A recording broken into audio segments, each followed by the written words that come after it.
tribute band 2, second part. If you remember, I just saved the life of my hero on a mountain in Italy, and we connected, and me and my wife, we were doing Sudokus again. We were happy. We were sitting there grinning and bruising each other again, and the biros were flying across the kitchen, and we were happy. Then about 2 weeks after the holiday, I got a phone call, and it was Ralph. Take the drum down a bit, Ed.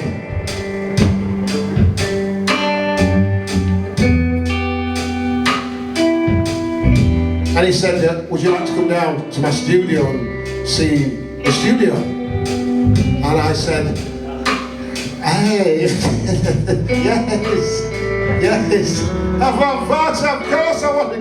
And I got my backpacks, and my wife shooed me out the door and said, don't come back for 2 days. And I got on the train, and I was on the train, and I love trains, it's just a long thing. It goes on and on, it's straight. And there's grass on either side, and you look at the grass, and the grass is short and stubbly and grey grass. You get blue grass and green grass. And I looked at the grass, and I was happy. I had a coffee, and I had some hard-boiled eggs, crisps, Toblerone. I thought, I'm saving the Toblerone for later.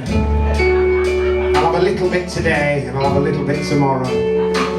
I'll have a triangle of Toblerone today, on the way to see Ralph, my hero. I'm gonna sound like Larry Grayson now. Oh, my hero, I'm changing, transforming, changes. And I got off the train, it was down in the south somewhere around here, somewhere, I don't know, like Eccleswich. And I got off, and I had like my little suitcase, and I walked up the hill, just walked along, and there's like a little cabin sitting there, and it was nice, and you could smell it from 100 yards away. It smelled of like that creosote, and it's poison. It's a deadly substance. You mustn't smell it or lick it or touch it, and that's why rock stars live in sheds,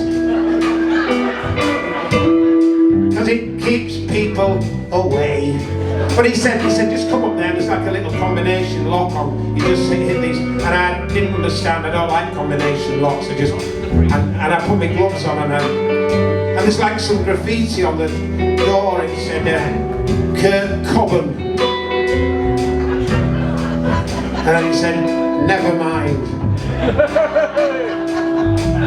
And the door opened, and there was Ralph standing there, all 5'9.5" of him. And he says, come in, and there was all these like little doors on either side of this long corridor, and I walked in, and it smelt new and smelt like it'd been chopped with an axe very, very recently. And it brought me into this little room, and there was like a glass box, glass kind of cabinet thing, and there was some, like a microphone stand there and some headphones, and he said, would you like to do some singing? I went, fuck yeah. Well, I lost all, I was like, my teeth fell out, my dentures, they kept falling out because I couldn't formulate words, Alright, to formulate, for fucking. So he said, get in there, and will you just sing a few lyrics, and we might stick it on the track. We're doing a track now called Expense Share Blues. And he says, can you just sing some of them lines? I said, just have a go. Just take that drum down a bit, Ed.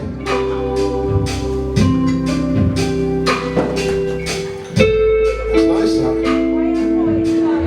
I like a little drum, not a big drum. Just a little drum, like a biscuit tin on fire. And you beat it with them little biscuits, Italian biscuits, little sticks you stick in your coffee, and you can be really delicate. And he said, right, just sing them lyrics there. So I just grabbed the sheet with some lyrics there with like a microphone on, and I just went, and he gave me some headphones, and they were like big headphones, like they wear in the studios, like in Rolling Stone pictures. These fucking massive, like mushrooms, sitting on like, you know. And then he said, just sing them, and I went, right, okay, we'll go. How could you leave those biscuits in the fridge? You took my life and you sold me in a fridge, and then I turned into Peter Gabriel, and then you stabbed me with your rotary pen. And those weren't the lyrics on the piece of paper. All it was just kind of, all he said was push and pull, and reach out, push, and feel the fire. And he said, no, just turn it down a bit, love. And I went, all right. Push and pull, feel the fire. He said, yeah, that's it, yeah, about there, about there, about 8. Feel the fire. And I had like an hour. I was singing in the studio. And then I brought some lyrics down because I write songs as well. I thought I'll show them to Ralph. And I've got these 2 or 3 songs, and I said, Ralph, would you have a look at some of these songs, because just see what you think. And I knew he might get a bit annoyed, or he didn't, but he said, yeah, I'll have a look. And I put these little piece of paper on the table there, and he looked and he went, he said, that song's pretty good, that one there, the fix.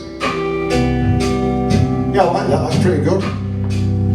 And I just went, thank you. And I went home and I was crying on the train. I was crying with joy because Ralph had said my song was good. I got back home and I was so happy. And then about 2 weeks later, my mate saw me in the street and he said, I just heard your song on the radio, on Radio 6. You know that song of yours, like The Fix? Yeah, that's my song. He said, no, he says there's a band called Theme doing it.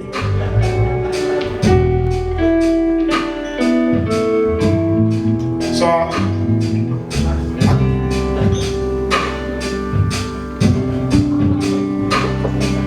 thought I saved that fucker's life on a mountain. I followed him from this big.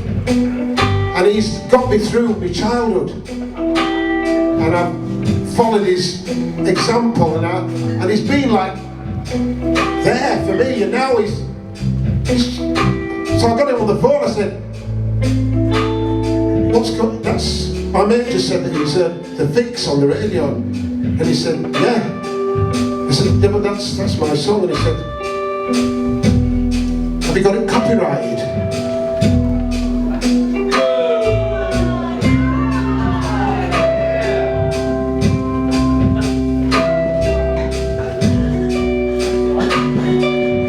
I hadn't had it copyrighted. I didn't know what that entailed. I was just a lowly tribute band man wandering the pubs, and he was just using me like a wicked owl.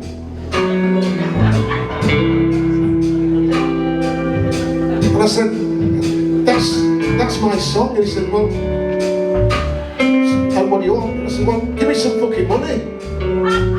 Give me some money, that's my song. He said, you just put the phone down.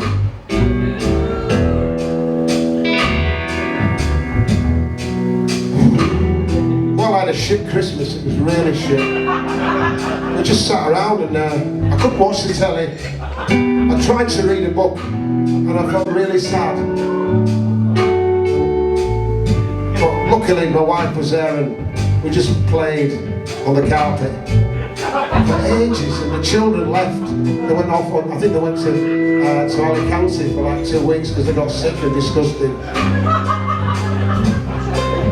And, anyway, January the 14th, I got a phone call, and it was Ralph. And he said, I'm sorry, that was wrong what I did. and I realised that, you know, I was out of order because you trusted me, and you were in my camp, and you've been the support of me for a long time. So what I'm going to do is I'm going to give you 50 quid a week now for royalties for that song for the rest of your life. And I'd like to come down to the studio again and do some writing with me, because I'm struggling. I've dried up a bit. Will you come down? So I just, hang on. It's me. I made the decision. I made the decision. I don't need your fucking. I understand, you know, you're paying 14, 15 quid to come here. You don't know me. You don't know my circumstances. You don't know the way that I work.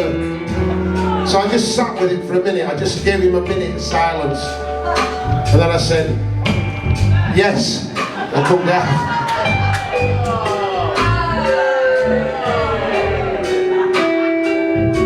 Because there's a chance that I might be successful. And success means everything to me.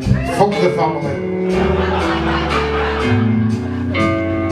So I got on the train, and the end of the month, and I went down again and got to the studio, walked in, and Ralph was sitting at one side of the table and I'm at the other, and then he just said, I need to tell you something before we start anything.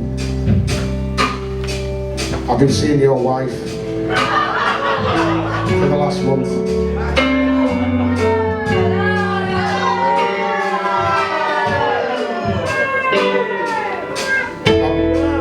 I stood up. I nearly passed out. I couldn't believe how awful this man was, this hero. I needed just to get out. I was physically sick. I felt fucking nuts. I just needed to get out and get somewhere. And I just staggered out the shed. I just stumbled out and walked. I just I couldn't believe how awful and Nazi-ish he was. I just carried on walking. I walked in a straight line for ages. Can you take the drum down a bit more? A